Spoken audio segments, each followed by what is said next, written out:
فایزەر بەرنامەکە تاقیکردنا ڤاکسینە کۆڤید لە 4 ویلایەتên ئەمریکی دەست پێ دکا. ji ber karîgeriya korona çendîn kampanyên mezinên cîhanê hatine rawestandin. û nerazîbûna li Herêma Kurdistanê li hemberiya Saqerzan ji bo mûçên fermanberan li Iraqê digehe ku derê.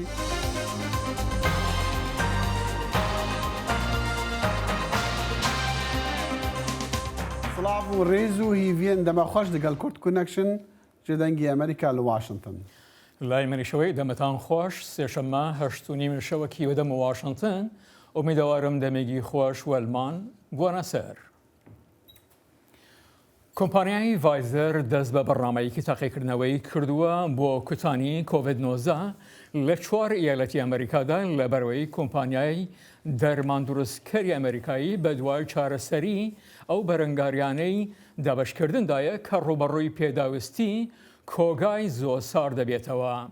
ڤاکسینەکە ئەم هەفتەیە گەیشتە قۆناغیەک کە داتەسەرەکان وە پێشان دەدات فەرەتر لە 90% کاریگەرە، بەڵام ڤایزەر ڕوبەری یەک بەرەنگاریە لە ناردن و گواستنەوەی ڤاکسینەکە کە دەبێت لە پلەی 904 پلەی فەرنهاد هەڵگێریێ.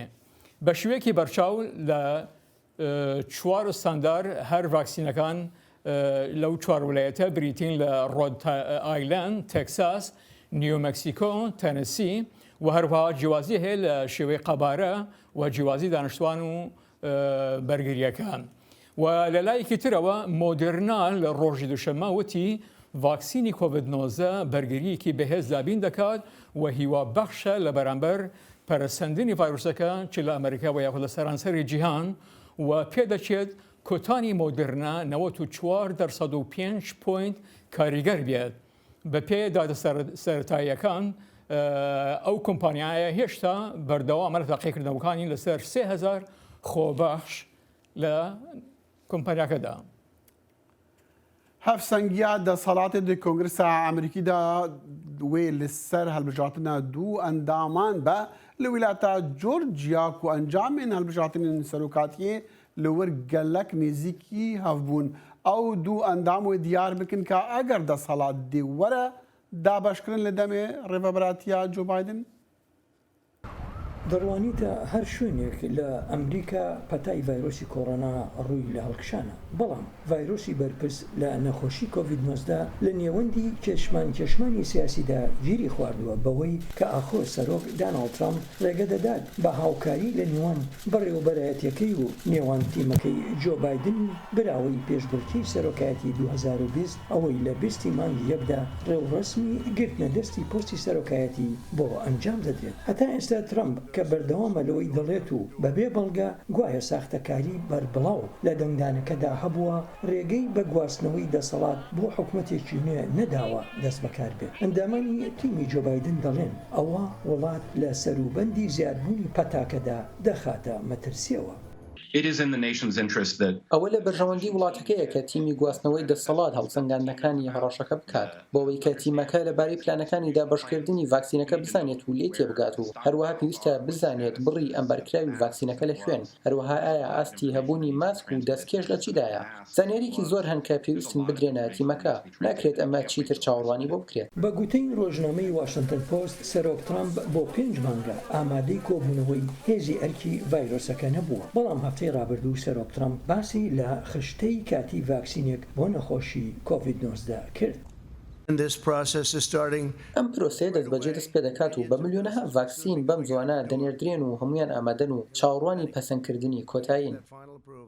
ئەدمیرال برێت جیروا ئەندامی هێزی ئەرکی ڤایرۆسی کۆڕۆنا لە کۆشکی سپی دەڵێت هەوڵەکانی بەڕێوەبەراتی ترامپ بۆ بەگژداچوونەوەی پەتاکە بە ئەندازەیەکی زۆر دەدرێنە هاوڵاتیان لە نێویاندا بۆ ئەندامانی تیمی بایدن. دەمەوێت هەتا بتوانم لەگەڵ هەمووان ڕوون و ڕەوان بم. ئەمە مەسەلەیەکی سیاسی نییە، ئەمە مەسەلەی تەندروستی گشتیە و ڕزگارکردنی ژیانی ئەمریکایەکانە. جا بە هزری من هیچ شتێک لەوە گرنگتر نییە. جۆن بۆڵتن ڕاوێژکاری پێشووی ئاسایشی نیشتیمانی ترامپ داوای لە کۆمارەکان کرد فشار لە کۆشکی سپی بکەن هاوبەشی بە زانیاریەکان لە سەر ڤایرۆسەکە و ئاسایشی نیشتیمانی لەگەڵ بەڕێوەبەراتی داهاتووی بایدندا بکەن. دووبارە بڕوام وایە لە سەر کۆماریەکانە ئەوە ڕوونکەنەوە لە سەر سروشتی ئەو شتانەی بۆ گواستنەوەی دەسەڵات پێویستمان پێیان هەیە و هەتا دەبێت دەتوانین بە خێرایی بۆ ئەم مەبەستە دەست بەکار بین. بە جۆری زانکۆی جۆنز هاپکینز لە ئێستادا لە ئەمریکادا نزیکەی 11 ملیۆن حاڵەتی پشتڕاستکراوی کۆڤید-19 هەیە و هەروەها نزیکەی 246,000 مردوو. وڵاتە یەکگرتووەکانی ئەمریکا لە ژمارەی حاڵەتەکانی پەتای ڤایرۆسی کۆڕۆنا لە جیهاندا لە پێشەوەیە. کاریگەرە ئابوووریەکان لە دەرەنجامی کۆڤید-19 بۆتە هۆی داخستنی کۆمپانیەکان لە سەرانسەری جیهان، بەڵام هەروەک لەم ڕاپۆرتەدا دەبینین یەک بازرگانی بچووک لە مالیزیا ڕێگایەکی دۆزیێتەوە بۆ ئەوەی لە پاشەکەشەوە بچێت بۆ گەشتەسەندن. سێری تیمۆدۆ لە ماڵەوە لەگەڵ خێزانەکەی خەریکی ئامادەکاری ئەو دیاریانن کە کڕیارەکانی بۆ فستیواڵی هندی دیپەواڵی داوایان کردووە. خواردنەکان بە تامی سوێر و شیرین لە کراکرەوە بگرێت تا دەگاتە نوقڵی نارگیلی ئامادەکراون. هەمویان لە سەرەتاوە لە ماڵی دایکی و لە چێشخانەی چەند هاوڕێکی دروستکراون. ماوەی 8 ساڵ بازرگانی وەرزیەکەی سێری سەبەتەی دیاری دابین دەکرد بۆ خێزانە ماڵیزیایی و کۆمپانیا ناوخۆیەکان. So I go to the corporate companies, show some samples. من دەڕۆیشتم بۆ کۆمپانیاکان و چەند نمونەیەکیان نیشان دەدا و ڕێگەم دەدا تامی خواردنەکە بکەن پێشەوەی بیکڕن، بەڵام ئەم ساڵ بەهۆی کۆرۆناوە نەمتوانی ئەو کارە بکەم. فرۆشتنەکان بەهۆی قەیرانی ئابووریەوە زۆر کەم بوونەتەوە، بۆیە ئەو بەختی خۆی تاقی کردەوە و نزیکەی $1000 ئەمریکی تەرخان کرد و وێنەگرێکی پرۆفشناڵی بانک کرد تاوەکو ماڵپەڕەکەی باشتر بکات و ڕێکلام بۆ شیرینیەکانی بکات لە ئینستاگرام. بازرگانیەکەی بە تەواوی گۆڕا. ئێستا 3 ساڵی ڕابردوو داهاتی هەیە.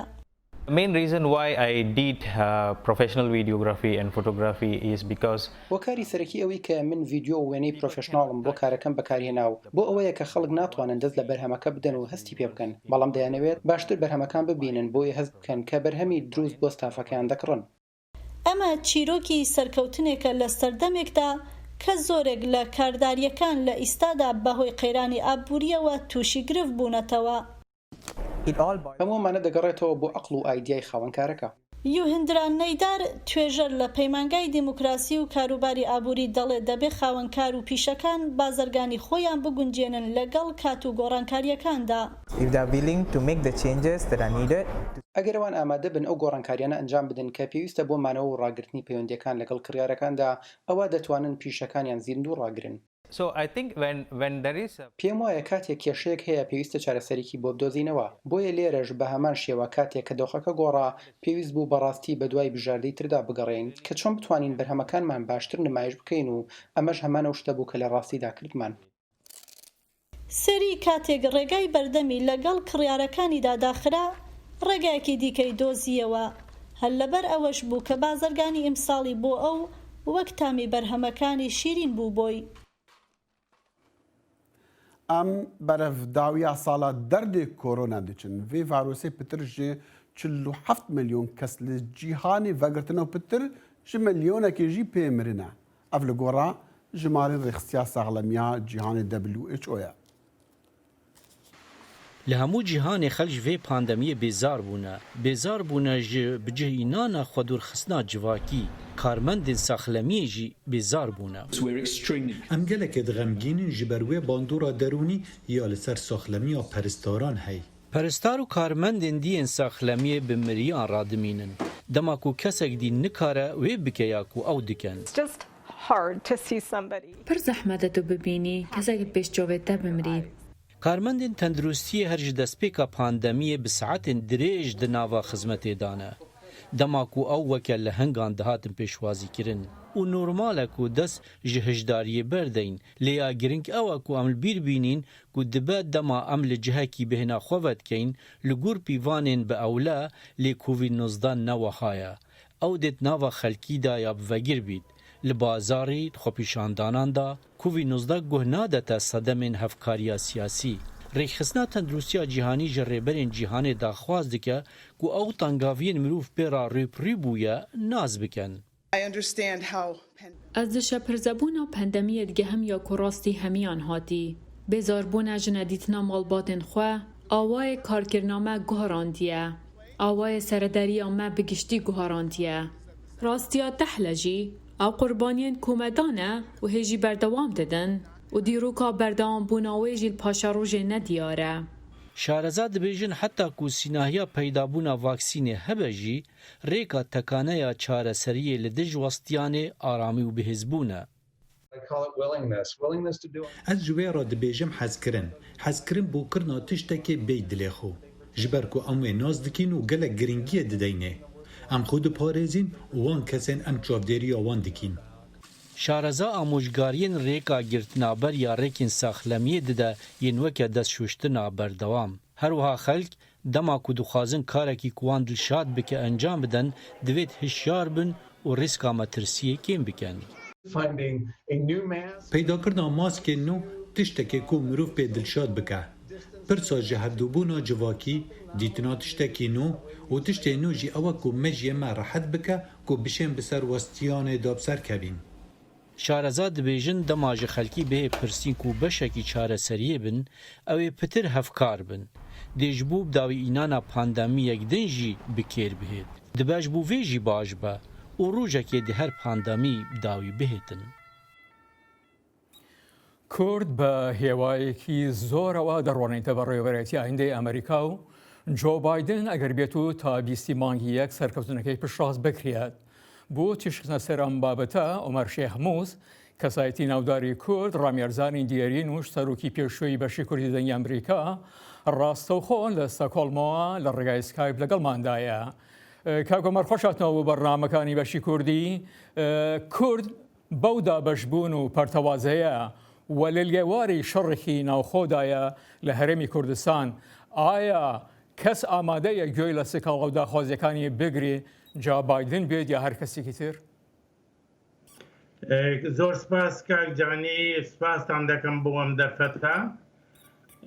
من بەڕاستی کاک عیماد ئەحمەد شتێکی نووسیوە لەسەر فەیسبووکی خۆی سەبارەت بە کۆبوونەوەیەک لەگەڵ جۆ بایدن لە 2002 لە 7/12/2002 کە لەگەڵ وەفدی پارتی و یەکێتی کۆبووەوە و ئەو کاتە سەرۆکی کۆمیتەی پەیوەندیەکانی دەرەوەی سەنات بووە.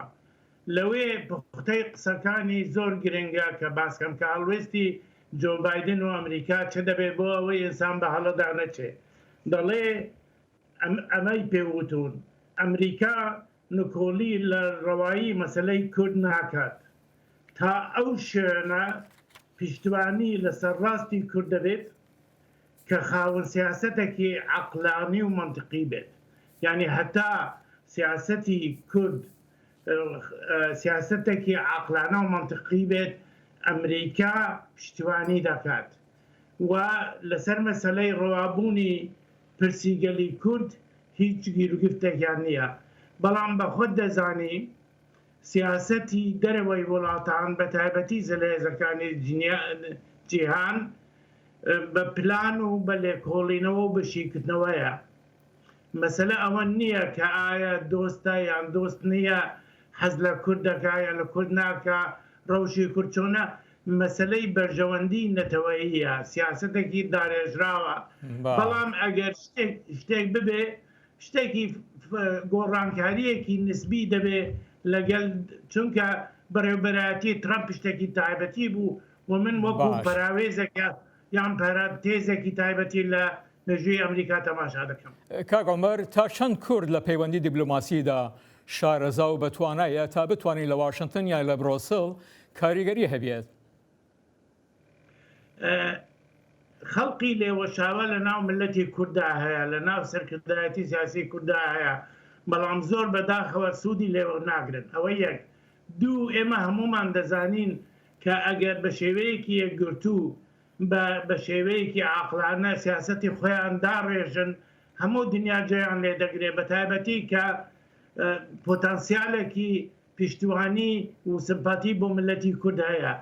بەڵام بەداخەوە پچڕبوونی سەرکردایەتی کوردی و پەیوەندیان ناکۆکیەکانی کە لێ نێوان کووردا هەیە وا دەکا کە نەتوانن بە شێوەیەکی باش سوود لەو پۆتەنسیالە وەرگرن.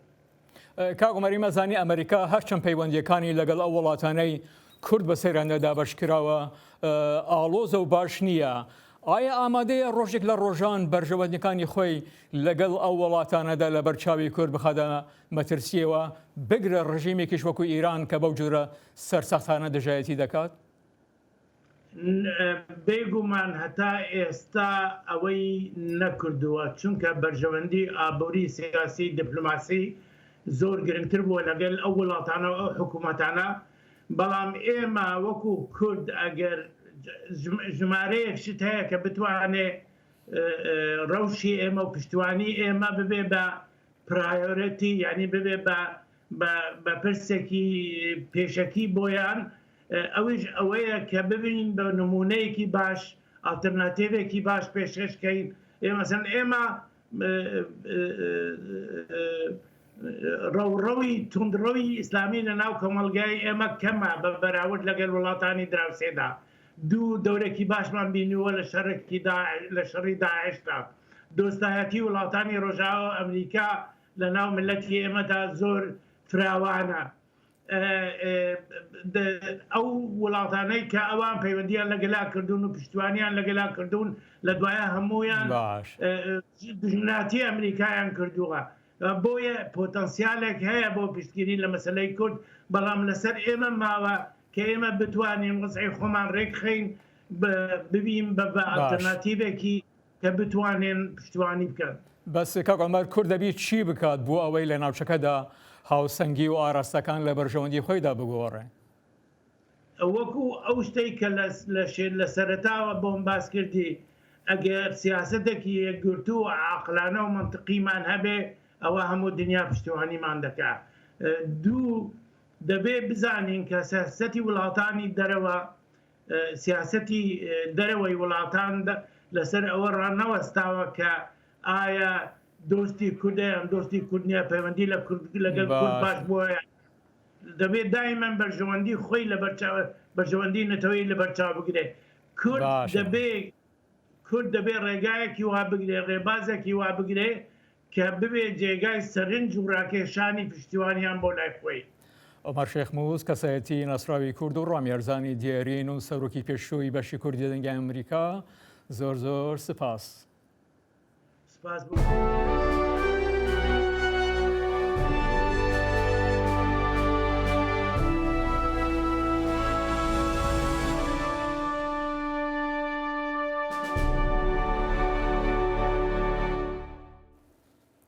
پەرلەمانی عێراقی یاسایە قەرزان ji bankên welatî pesend kir bi mebesta dabînkirina mûçeyê fermanberên tevaya welatî li Herêma Kurdistanê kar bi dest nerazîne ji ber ku hinartina mûçeyê fermanberên herêmê peywendîdar dike ew yasayê helbet bê kêşeya neçareserkiriya dirêjdema nefteya di nêvbera her du hikûmetan de. Raporta Ahmed Zêbarî sebaret bersiva Kurdan yan cadeya Kurdî ji Hewlêrê. Civînên cadeya paytexta Herêma Kurdistanê bê qurbanî ne. Lê li civata nûnerên Iraqê û Mediya Kurdî de Kurd xwe qurbanî dibînît. Opozisyona Herêma Kurdistanê agadarê hîç rêkeftinekê nîne û Parlemanê Kurdistanê jî nebûye dîdevan û opozisyon dîdevanî dixwazît. او برهوی چناچی چه بهای خوب برهویینینه هگه درستایی نبیشته کرم که اها من تسلیمی تکر و بلان پارلمان کردستانش بکته شاهد السر پارلمان کردستان تشتک جوید یه نزانی تفیر رکفتنه ورنو برام دا چه بوی جبلی کو او بچن رکفتنه که بکن و بین وری بشن ما هو کره پێک هاتەیەن هەرێما کوردستانê divê baweriyê dane dahatûyekê tund li pêş e eger giftugûyên miyanrawane nebin. داوا لە کوتلەی زۆری نەبکرێت لە بەغدا لە مەسلەی پشکی هەرێمی کوردستان لەو مەسانێکە لە چوارچێوەی دەستوری عێراقن پێویستە زیاتر میانڕەوانە مامەڵە بکەن و زیاتر بێنە پێش بۆ ئەوەی کێشەکان چارەسەر بکرێت نەوەک بەردەوام بیتن. Parta Kurdî ya Zorîne li civata nûnerên Iraqê diyar diket. Şerrê herêmê, şerrê destûriye û rîna moçey li hemî dunyayê hêla sor e. Ev e ji zardevê nûnerekê wê partiyê li Parlamenta Herêma Kurdistanê. تەنها ئەوەندەیە عێراق دەیەوێ هەرێمی کوردستان بە تەواوی تەسلیمی ئەو بێ نەوتەکەی بفرۆشێ داهاتەکەی خۆی بدا بە بەغدا لە لای ئەو بێ لە سندوقی ئەو بێ هەر مانگێویستی ئەگەر هەر مەرجێکی حکوومەتی عێراقی جێبەجێ نەکرا لە کورسان ئەگەر تەسلیم بوونەوەکەی بەدڵی عێراق نەبوو ئەو کات موچەکەی ببڕێ موچەی خەڵکی کوردستان بڕێ و سزای خەڵکی کوردستان بدە ئەکینا بەپێی دەستوری عێراقی و بەپێی میساقی نێودەوڵەتیش بڕینی موچە هێڵی سوورە. چاندن و جوتیار بەرهەمهێنەری نەفتا سپینە دەهێتە خواستن شەڕێ نەفتا ڕەش تێکەڵی شەڕێ نەفتا سپین نەهێتەکردن ئەڤە بۆ چۆنە جوتیاری نمونەیی کوردستانەیە. کە من بە کەرتی کوشت و کاڵم بە نەوتی سپی داوە لە قەڵەم عەلوەکانمان نایگرێت جا داواکانم لە حکوومەتی هەرێمی کوردستان با تەواوکەری یەک بین و لە کاتێکە ئەو بەرومی نییە با بەرومی کوردستان لە جنوب ساق بێتەوە کاتێک ئێمە بەروممان نیە بەرومی عێراق ئێمە سەرفیکەین لە ناوخۆی خۆمانە. هاوڵاتیان هەرێما کوردستانی لە ژڤانێ بداوی هاتنە ناکۆکیان هەولێر و بەغدا خواماندی دبینن ژلەو خوازیارن بڕۆنی قەلەمی خوا لە کاغەزا بدەن و لەسەر خاڵێن دەستنیشانکری ڕووینن. ئەحمەد زێباری دەنگی ئەمریکا هەولێر. گالۆ چارەسەری چییە و چاوایە و کاربدەستین هەرێمی دێفرۆتن و داهاتێ نەفتاخوا ڕادەستی کەمپانیا سۆمۆیا عێراقی بکن ئەندامی پەرلەمانی عێراقی و ئەندامی کۆمیتەیە دارایی شوان مرزا بە سکایپێژی سلێمانی بمەڕەیە. کاکە ببوورە شێروان کاکە شێروانم کاتت باش سوپاسی کاتی جنابتان دەکەین. پرسیاری سەرەکی ئەوەیە کە هەموو کێشەکە لەسەر مەسەلەی داهات و ڕادەستکردنی نەوتی هەرێمە بۆ ناوەند. ئایا کاربەدەستانی هەرێم ئامادەن ئەوە بکەن لە وتوێژەکانیاندا؟ سڵاتان لێبێ زۆر سپاس بۆ ئەم دەرفەتە. طبعا لە یاسای موازنە واتە یاسای بودجێ گشتی 2019 عێراق بڕگەیەکی تێدا بڕگەی مادەی دا بڕگەی جیم کە باس لەوە دەکا حکوومەتی هەرێمی کوردستان 250,000 بەرمیل نەوت ڕادستی سۆمۆ بکە ڕادستی عێراق بکات لە بەرامبەردا پشکی هەرێمی کوردستان دیاری کراوە. ئەگەر لە بڕگەی جیم باس لەوە دەکات ئەگەر هەرێمی کوردستان ئیلتیزامی نەکرد واتە 250,000 بەرمیل نەوتەکەی ڕادست نەکرد بە شێوەی مەقاسە زەرەری ئەم 250,000 بەرمیل لە پشکی هەرێمدا دەشکەندرێ ئەوەی تری بۆ دەنێردرێت. بەپەم پێ لە 2019 مانگانە 453 میلیارد دیناری عێراقی بۆ هەرێمی کوردستان هاتووە بەبێەوەی هەرێمی کوردستان نەوت ڕادست بکە. ئەمە یاساکە ڕێگەی داوە کە دێنە سەرەتای 2020 لە کۆتایی 2019 کۆتایی حکوومەتەکەی بەڕێز عادل عەبدولمەهدی وەفدی هەرێمی کوردستان هاتنە بەغدا ڕێککەوتنێکی زۆر باشیان کرد بەڵام بەداخەوە نەموازنە هاتە پەرلەمان نە حکوومەتمە و حکوومەتەکەی بەڕێز عادل عەبدولمەهدی کۆتایی پێهات. بۆیە ئەم ڕێککەوتنیان نەچۆ بواری جێبەجێکردنەوە نەچۆ بواری چوارچێوەی یاساییەوە. ئێستا حکوومەت کاکە شێروان پرسیارەکە ئەوەیە کاربەدەستانی هەرێم ئامادەن فرۆشتن و هەناردنی نەوت و داهاتی نەوت تەسلیمی سۆمۆ بکەن یان نا بۆ ئەوەی ئەمە کێشەیەکی دوور و درێژی ساڵانەیە عێراقیەکان بە ئاشکرایی بەڕوونی بە یەک ڕز دەڵێن ئەبێ نەوتی هەرێم ڕادەستی سۆمۆ بکرێ. کاربەدەستانی هەرێم ئامادەن ئەو بکەن چونکە دانوستاندن ئێستا هەیە هەوڵا هەیە کە بابەتی موچەی فەرمانبەران چارەسەر بکرێ. ئەمە وەکو بڵێن کاکلی کێشەکەیە کاربەدەستان ئامادەن بکەن یان نا؟ بەپێی تەسریحی ڕسمی سەرۆکی هەرێم سەرۆکی حکوومەت و وەفدی دانوستانکاری هەرێم کە لە بەغدا بوون لە نزیکەوە ئێمە بینیومانن ئەوان دەڵێن ئێمە ئامادەی نەوت ڕادستی سۆمۆ بکەین ڕادستی بەغدا بکەین. بەڵام گرفتەکە لەکوێدایە؟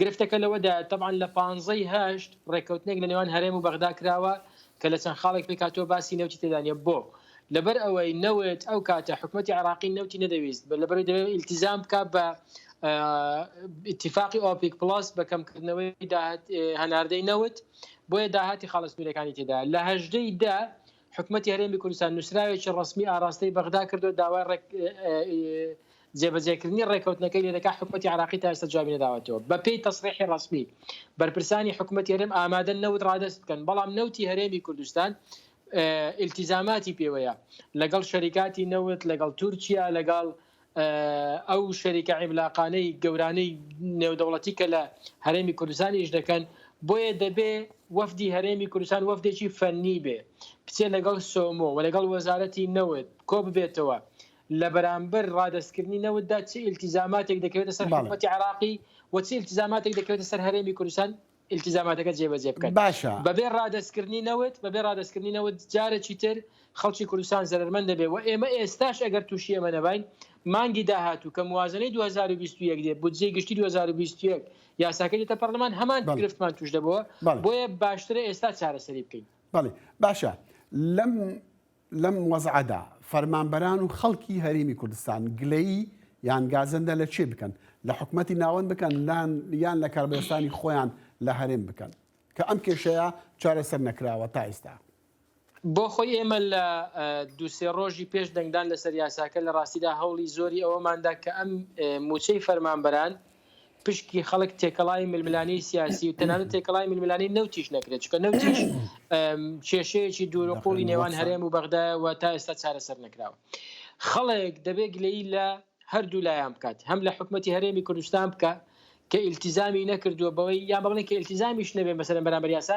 نەوتی ڕادەست نەکردووە بەهانەی داوەتە دەست عێراقیەکان بەهانەی داوەتە دەست کۆمەڵێک هێز و لایەنی سیاسی عێراقی بەوەی کە پشکی فەرمانبەران یان موچەی فەرمانبەران و پشکی هەرێمی کوردستان ببەستنەوە بە ڕادەستکردنی نەوت خۆ ئەگەر هەرێمی کوردستان لە 2019 لە سەرەتای 2020 لە ئێستادا نەوتی ڕادەست کردبە زۆر لەو پارەی زیاتر وەردەگرت کە لە ئێستا لە حکومەتی عێراقیەوە بۆی دێت بۆیە دەبێت گلەی لە حکومەتی هەرێمی کوردستان بکەین وەگلەی لە حکومەتی عێراقی بکەین لەبەرەوەی موچە مافی هاوڵاتی بوونە مافی هاوڵاتی بوون بۆ خەڵکی سلێمانی و هەولێرەوەکیش هەمان شتە مەسەلەی بودجەیە عێراق لە کێشەیەکی دارایی گەورەدا نەکەر عێراق هەموو وڵاتانی هەرێم مەسەلەیەکی دارایی و مەسلەی پارەیە عێراقیەکان دەڵێن بۆ ئەوەی ئەو نەوتەی بەسرە هەموو بێتن بفرۆشتی پارەکە لە بەغا بێ لە فدرال بێ و دابش بکرێت بە هەموو عێراقا نەوتی هەرێم لە ناو کووردا بمێنێ و کەس نازانی چی لێ هاتوو خۆتان